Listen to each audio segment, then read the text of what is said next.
तो दोस्तों तेजस mark II के इंजन को लेकर जिस तरह की आशंकाएं हम लोगों के मन में थी, खासकर अमेरिका भारत के बीच में ये जो नई ट्रेड वॉर शुरू हुई है, इसके बाद इन सारी आशंकाओं को दूर कर देने वाली एक खबर निकल कर आई है। खबर काफी अच्छी है, सुखद है।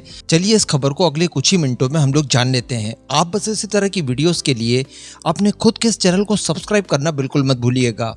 तो देखिए, प्राइम मिनिस्टर मोदी ने 15 अगस्त के दिन लाल किले के प्राचीर से ये कहा कि इंजन के फील्ड में भी अब हमें आत्मनिर्भर होना है। इसके तत्काल बाद खबरें निकल कर आती है। खबर क्या एक अनाउंसमेंट था जो कि हमारे डिफेंस मिनिस्टर राजनाथ सिंह जी द्वारा पब्लिकली पहली बार किया जाता है कि फ्रांस की साफरान के साथ अब हम लोग जेट इंजन की डील को कंडक्ट कराने जा रहे हैं।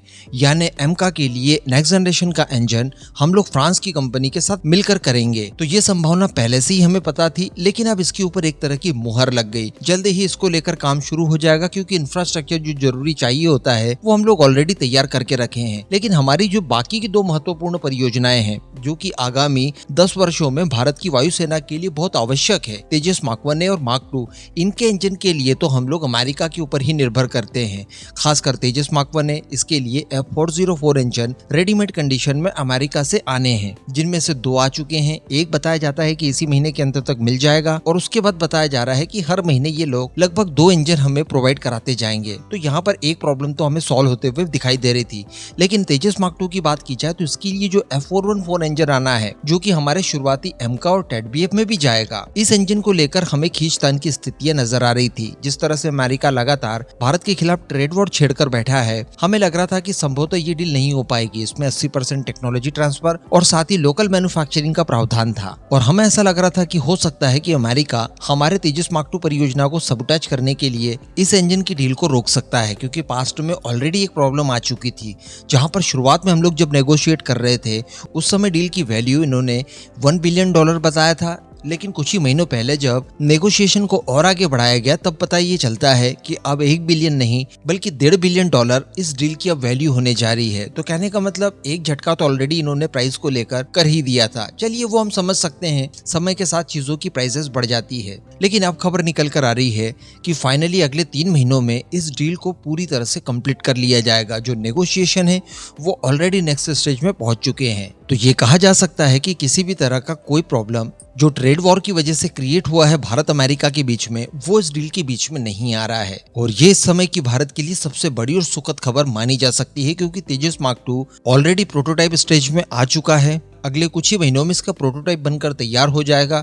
कुछ 2-3 महीनों का डिलेज इसमें फिर से जरूर बताया जा रहा है, लेकिन वो सारी चीजें भी आसानी से शॉर्ट आउट हो सकती है। टाइमलाइन हमारी सही साट रखी हुई है। अगर इंजन की डील हो जाती है तो इस प्रोजेक्ट में कोई प्रॉब्लम भविष्य में नहीं आएगी। हालांकि यहाँ पर बताया जा रहा है कि जो डील होगी इसमें कुछ क्रिटिकल एरियाज को अलग रखा गया है। संभवतः इनको लेकर कोई टेक्नोलॉजी हमें नहीं मिलेगी और ये सबसे क्रूशियल चीजें मानी जाती है किसी भी इंजन के लिए। इसमें 3 नाम निकल कर आते हैं, जैसे कंप्रेसर हो गया, इसके अलावा कंबशन चेंबर हो गया और साथ ही टरबाइन। इन 3 क्रिटिकल एरियाज को अलग रखा जाएगा, बाकी सबकी टेक्नोलॉजी संभवतः दी जाएगी। हालांकि ये सारी चीजें जो इसमें छूट रही है वो हमें एमका के इंजन के माध्यम से मिल जाएगी, कोई प्रॉब्लम नहीं आएगी। हमारा सबसे बड़ा उद्देश्य ये है कि इंजन लोकली तैयार हो, ताकि भविष्य में इनके रिपेयर, मेंटेनेंस, ओवरहॉलिंग और स्पेयर पार्ट संबंधित कोई भी चीजों की समस्या हमें ना आ पाए, अमेरिका पे निर्भरता न रह जाए। और साथ ही इंजन जब मैन्युफैक्चर भारत में होना शुरू होंगे तो वो एक इकोसिस्टम डेवलप करेगा, एक सप्लाई चेन को निर्धारित करेगा, जिसका एडवांटेज हमें भविष्य में मिले। इस बात पर ज्यादा जोर है हमारा। साथ ही ये भी बताया जा रहा है जो पूर्व निर्धारित था कि डील कंप्लीट हो जाने के बाद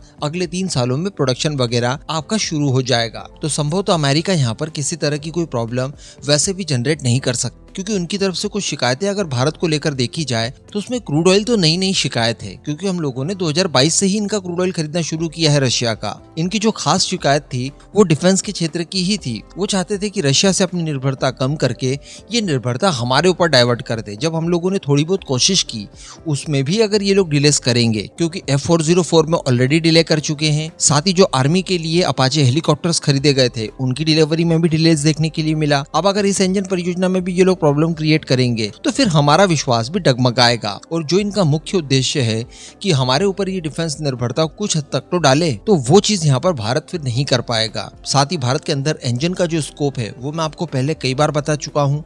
भविष्य में भारत को बहुत सारे इंजन की आवश्यकता है। साथ ही वो एयरक्राफ्ट के क्षेत्र में लगभग 4 परियोजनाएं पैरेलली चला रहा हो, उसे कितने बड़े नंबर्स में इंजन चाहिए होंगे भला, आप खुद समझ सकते हैं। तो कोई भी इतना बड़ा मार्केट अपने हाथों से नहीं जाने देना चाहेगा। अमेरिकन गवर्नमेंट अगर न भी चाहे तो उनकी कंपनीज उन्हें बाध्य कर देगी कि आप भारत के साथ इस डील को कंडक्ट कीजिए, इससे फायदा है अमेरिका को। तो अब आप इस पूरे मुद्दे पर क्या मानते हैं, नीचे कमेंट करके जरूर बताइएगा।